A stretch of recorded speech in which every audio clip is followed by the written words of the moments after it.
Hai semuanya, selamat sore, welcome back to Bigita Channel.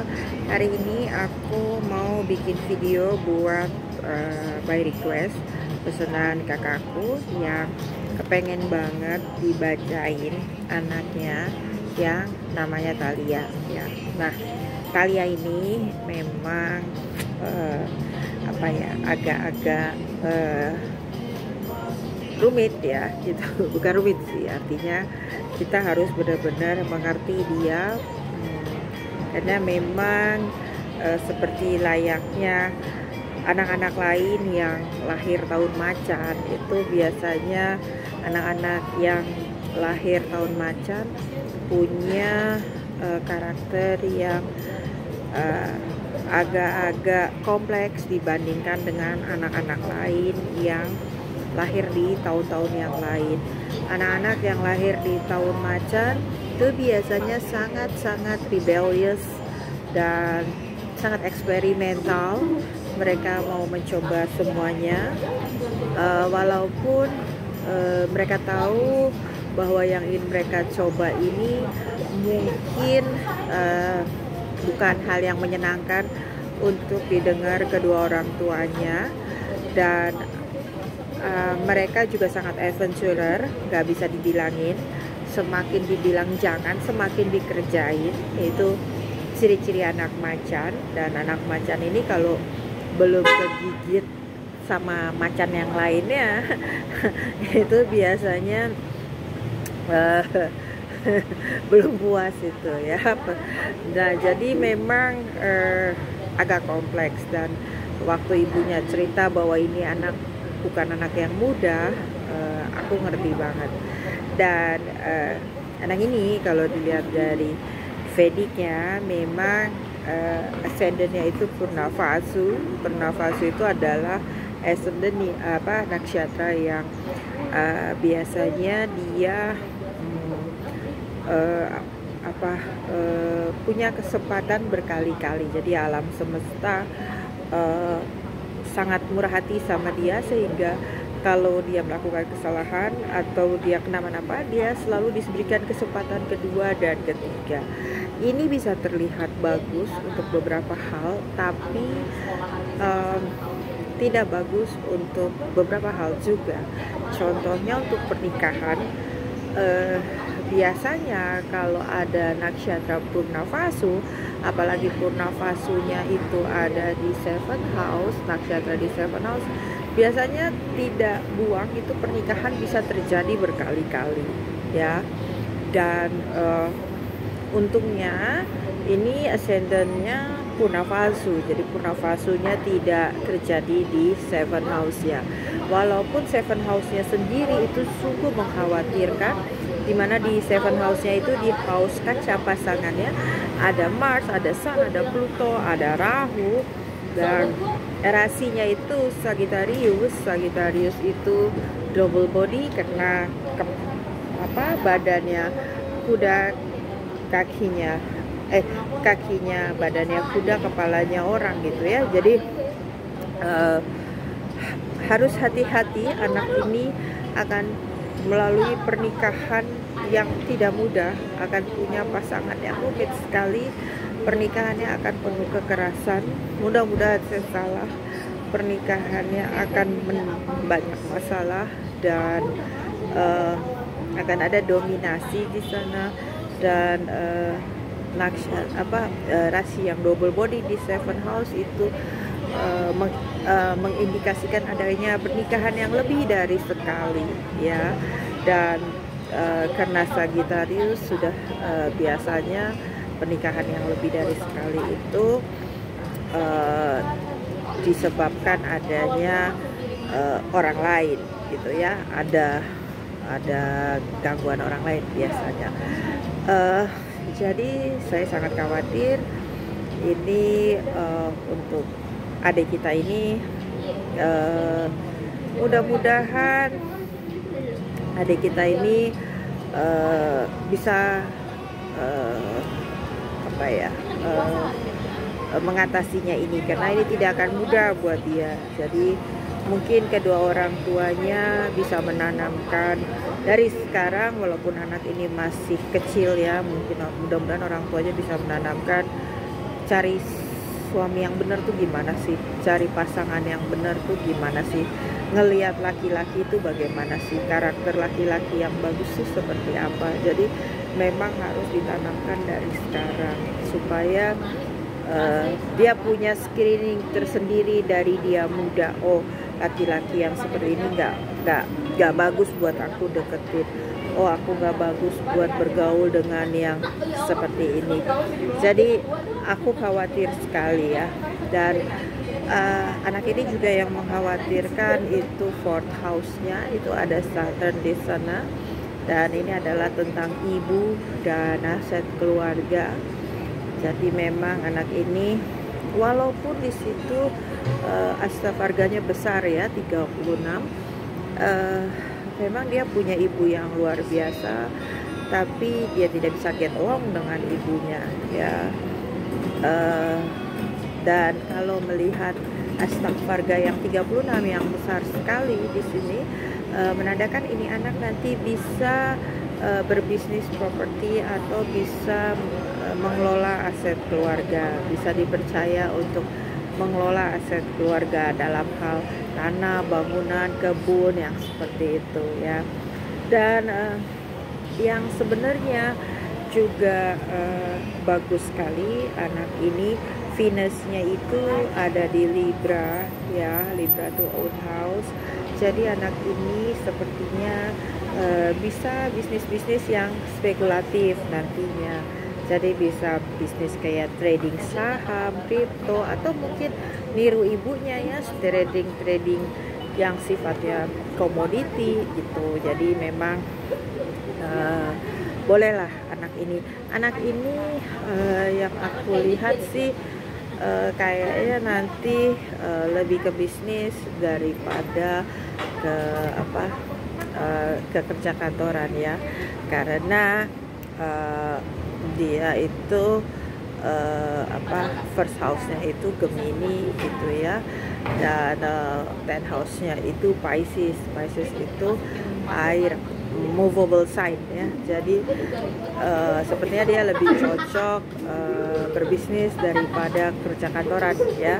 Dan karena kalau dilihat dari 6 house-nya itu ada Scorpio di sana, mestinya sih kurang cocok ya yang kerja kantoran 9 to 5. Dan anak ini tuh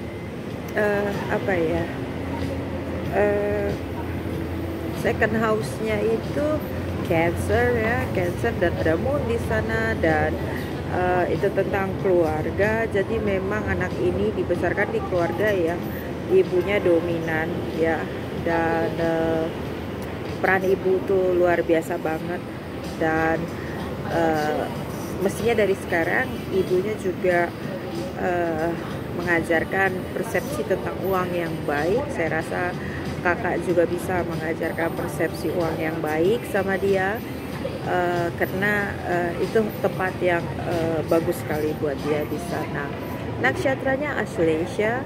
Aslesha ini memang biasanya cerdik ya, dalam arti positif, tapi juga dalam arti negatif sering berkonotasi lebih sering negatif daripada positifnya.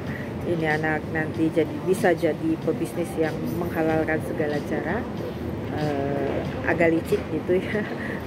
Dia bisa menemukan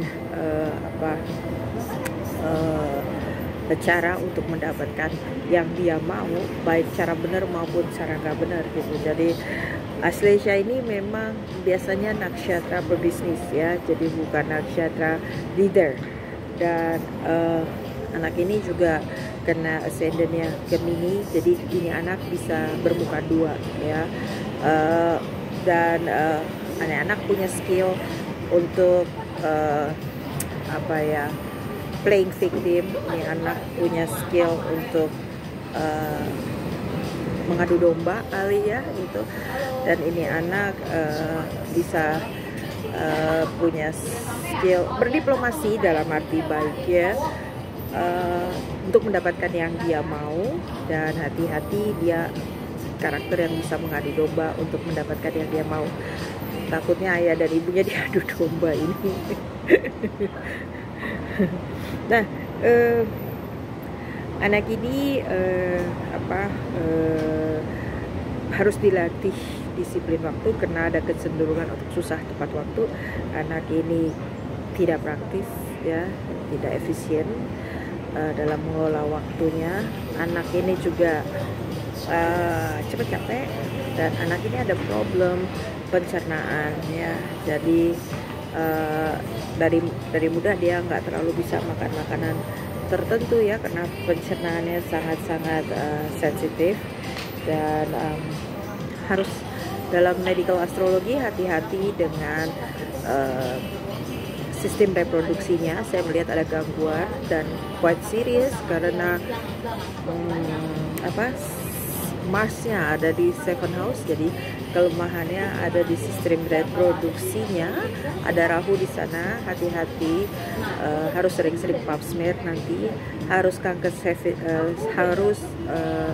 imunisasi kanker serviks dan dini karena ada Rahu di sana. Harus hati-hati, kombinasi Rahu dan Mars itu di Vedic bukan kombinasi yang baik, dan harus hati-hati juga kakinya, karena kakinya itu tidak terlalu kuat, jadi dia tidak bisa olahraga yang menggunakan kaki. Dan kalau dilihat siklus anak ini, dari siklus anak ini, house yang paling kuat adalah house 12. Makanya saya rasa kalau memang sudah memungkinkan, rasanya kakak bisa memikirkan untuk mengirimkan dia sekolah ke luar negeri aja, Kak, ya, biar alam yang menempanya, biar di sana yang mendisiplinkannya, mengajarkan tepat waktu, karena kalau kakak yang ngajarin nanti malah kakak yang dimusuhin gitu. Jadi ini anak kena buff balanya, house terkuatnya adalah house 12. Sebaiknya semakin jauh dari orang tuanya semakin baik, ya, sekolah, ya. Dan shed balanya adalah Venus, seperti yang saya bilang tadi. Venusnya ada di 5th house, artinya dia bisa berbisnis yang spekulatif, bisa gain di situ, bisa accumulate wealth di sana. Dan kalau yang aku lihat, dia juga akan dapat orang yang memang mencintai dia, dan dia akan cinta juga sama orang itu, tapi memang mungkin pernikahannya akan jadi pernikahan yang tidak nyaman. Jadi cinta itu belum tentu menjamin pernikahan berkualitas yang baik, ya. Jadi cinta itu tidak menjamin pernikahan, tidak akan ada KDRT atau ada kekerasan apapun bentuknya. Jadi harus hati-hati, Kak, karena dia kalau udah cinta dia bisa jadi blow on, ya, anak, ya. Nah, kalau melihat di sini sih, Kak, ya, sekarang dia lagi siklus yang berat sekali, karena memang siklus Atmakarka adalah siklus yang terberat, ya, yang dia gendong karmanya memang sulit sekali, dan memang bolak-balik dilihat jatuhnya itu ada di 4th house, ya. Jadi masalah sama ibunya itu akan benar-benar menyita energinya, baik untuk ibunya maupun untuk anaknya sendiri. Dan anak ini sepertinya ada problem kesehatan waktu dia lahir, dan problem itu akan jadi bom waktu buat dia. Lalu juga nanti pada saat siklus Ketu harus hati-hati, karena posisi Ketunya itu gak baik, ya, Kak, ya, gitu. Jadi hati-hati pada saat siklus Ketu nanti, itu akan terjadi 7,5 tahun yang tersulit dalam hidupnya, dan hidupnya baru mulai membaik. Jadi siklus Ketu itu 11/02/2024 sampai 11/02/2031. Hidupnya baru mulai membaik setelah 2031, dimana memasuki siklus Venus, dimana dia sudah bisa uh, apa berdiri sendiri, sudah bisa punya konsep mencintai dan dicintai, udah ngerti mencari uang itu juga penting ya. Jadi rasanya kalau sampai 2031 dia akan been through hell bolak-balik gitu ya. Dan harus hati-hati akan memasuki siklus Panotti Agustus 29 2022, sebentar lagi ya, berapa hari lagi sampai Maret 29 2025. Kalau dilihat di sini siklus Panotti itu bertumbuhnya akan di ibunya juga. Jadi kakak harus benar-benar hati-hati, ini anak akan rumit sekali dan habis energi kakak menghadapi anak ini. Jadi saran aku segeralah taruh dia di boarding school sejauh mungkin. Di London boleh, di Amerika boleh. Karena kalau enggak habis energi kakak ini ya. Dan anak ini sebenarnya anak yang baik ya, cuma memang rebellious aja sih gitu. Dan anak ini nantinya tuh dia akan hidup terisolir. Terisolir artinya dia akan hidup jauh dari keluarganya dan dia akan terpisah dari keluarganya karena itu di first house. Dan ya diikhlasin aja kak ya, karena setiap orang memang jalan hidupnya beda-beda ya. Kalau memang nanti mengkhawatirkan mungkin kita bisa bicara lagi, tapi aku khawatir dengan small Panotti-nya dia, karena Saturnnya degree-nya juga termasuk besar 22, jadi 2,5 tahun ini akan problemnya bertumpuk di konflik antara ibu dan anak gadis. Jadi sampai di sini dulu ya kak. I hope you are okay. So I love you so much. Stay strong ya kak. Bye. I love you.